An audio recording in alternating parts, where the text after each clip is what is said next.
আরে এত সকাল সকাল কোথায় চললে মালিক? আরে বাঁশ কাটতে যাচ্ছি রে। এই মোটা কানাইটাকে নিয়ে তুমি মাছ কাটতে যাচ্ছ? মালিক এক কোপে ওই শালার মনটা উড়িয়ে দাও তো, তাহলে ও বুঝতে পারবে যে আমার মধ্যে কত ধার আছে। ওর কথা বাদ দে তো, আমার মনে হয় ওর ভেতরে জলের বদলে কেউ চুল্লু ভরে দিয়েছে, তাই ও চোখে দেখতে পাচ্ছে না। শালা চুল্লুখোর, শালা তোর বাপ চুল্লুখোর রে। ওই চল চল বাঁশ বাগানে চল, দেরি হয়ে যাচ্ছে। হ্যাঁ চলো চলো।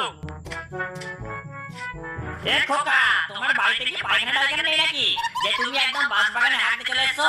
কেন, আমার হাতে কি আছে দেখতে পাচ্ছিস না? আরে আমি বাঁশ কাটতে যাচ্ছি রে। তা সকাল সকাল বাঁশ কেটে করবেটা কি শুনি?